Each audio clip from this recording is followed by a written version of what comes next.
Top 3 inspirational facts. ఫస్ట్గా Indian social rules ఏం పాటించాలో ఇప్పుడు చూద్దాం. పెద్దవాళ్ళకి రెస్పెక్ట్ ఇవ్వాలి, కొంచెం పద్ధతిగా బట్టలు వేసుకోవాలి, అది ఆడవాళ్ళైనా మగవాళ్ళైనా సరే.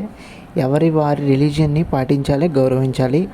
అదర్స్కి పర్సనల్ స్పేస్ ఇవ్వాలి, మనం ఆక్యుపై చేయకూడదు, కోపం ఎవరిపైన చూపించకూడదు, మంచి హ్యూమన్ నేచర్తో ఉండాలి. How to success in life. First point, clear గోల్ని పెట్టుకోవాలి. పాజిటివ్ మైండ్ సెట్తో మీ వర్క్ మీద కాన్సన్ట్రేట్ చేయాలి. ప్రతి పని మీరు ఏది ఎంచుకున్నా కన్సిస్టెంట్గా వర్క్ చేయాలి.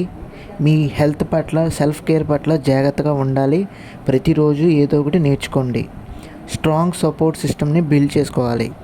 అందులో నెట్వర్క్ పెంచుకోవడం కానీ, పాజిటివ్ పీపుల్తో ఫ్రెండ్షిప్ చేయడం కానీ, మీ గోల్స్ మంచి వాళ్ళతో షేర్ చేసుకోండి. మెంటర్స్, అడ్వైజర్స్, ఎక్స్పర్ట్స్ నుంచి మీ బిజినెస్, కెరీర్, లైఫ్ మీద గైడెన్స్ తీసుకోండి. జాబ్ ఆర్ బిజినెస్, ఏది బెటర్? జాబ్ చేస్తే ఫైనాన్షియల్ రిస్క్ ఉండదు, బిజినెస్ చేస్తే ఫైనాన్షియల్ రిస్క్ ఉంటుంది, కానీ సక్సెస్ అయితే కోటీశ్వరుడే. జాబ్ చేస్తే వర్క్ చాలా ఎక్కువగా ఉంటుంది, బిజినెస్ చేస్తే ఫ్లెక్సిబుల్ అవర్స్లో వర్క్ చేయొచ్చు. జాబ్ చేస్తే మీ స్కిల్స్, విజన్ వేరే వాళ్ళకి యూస్ చేస్తున్నట్టు. బిజినెస్ చేస్తే మీ స్కిల్స్, విజన్ మీ బిజినెస్ గ్రోత్లోనే యూస్ చేసుకోవచ్చు. ఈ రెండిట్లో ఏది బెటరో మీరే ఆలోచించండి. ఇలాంటి ఇన్స్పిరేషనల్ ఫ్యాక్ట్స్ కావాలంటే తప్పకుండా మన ఛానల్కి అయితే సబ్స్క్రైబ్ చేసుకోండి.